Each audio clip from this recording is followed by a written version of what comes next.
إن الذين كفروا لن تغني عنهم أموالهم ولا أولادهم من الله شيئا وأولئك أصحاب النار هم فيها خالدون۔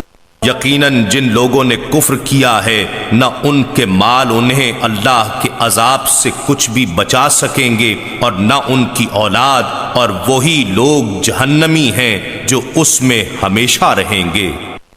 مثل ما ينفقون في هذه الحياة الدنيا كمثل ريح فيها صر أصابت حرث قوم ظلموا أنفسهم فأهلكت وما ظلمهم الله ولكن أنفسهم يظلمون۔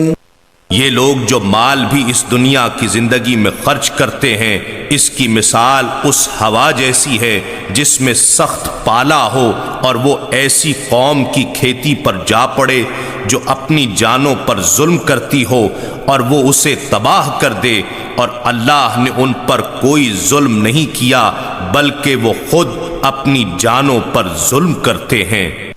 يا أيها الذين آمنوا لا تتخذوا بطانة من دونكم لا يألونكم خبالا ودوا ما عنتم قد بدت البغضاء من أفواههم وما تخفي صدورهم أكبر قد بينا لكم الآيات إن كنتم تعقلون۔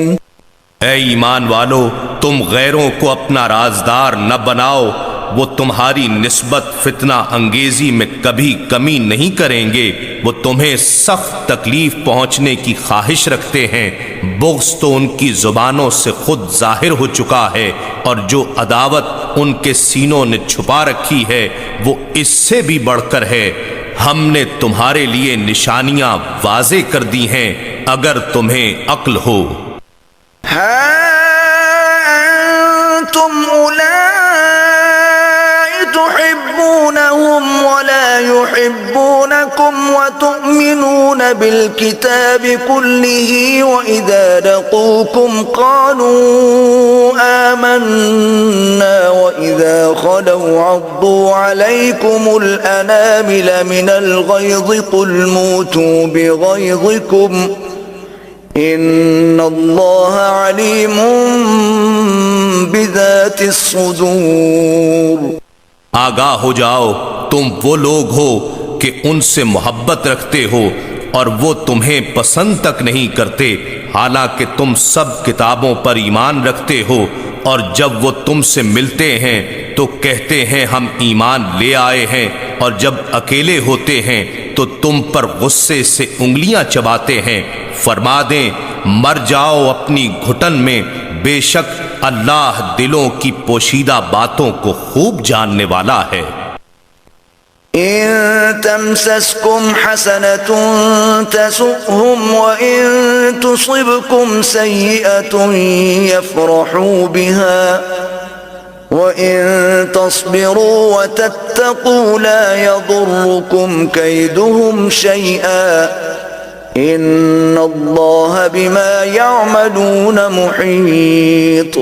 اگر تمہیں کوئی بھلائی پہنچے تو انہیں بری لگتی ہے، اور تمہیں کوئی رنج پہنچے تو وہ اس سے خوش ہوتے ہیں، اور اگر تم صبر کرتے رہو اور تقوی اختیار کیے رکھو تو ان کا فریب تمہیں کوئی نقصان نہیں پہنچا سکے گا۔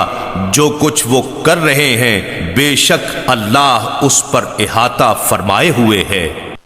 وَإِذْ غَدَوْتَ مِنْ أَهْلِكَ تُبَوِّئُ الْمُؤْمِنِينَ مَقَاعِدَ لِلْقِتَالِ وَاللَّهُ سَمِيعٌ عَلِيمٌ۔ اور وہ وقت یاد کیجئے جب آپ صبح سویرے اپنے در دولت سے روانہ ہو کر مسلمانوں کو غزوہ احد کے موقع پر جنگ کے لیے مورچوں پر ٹھہرا رہے تھے، اور اللہ خوب سننے والا جاننے والا ہے۔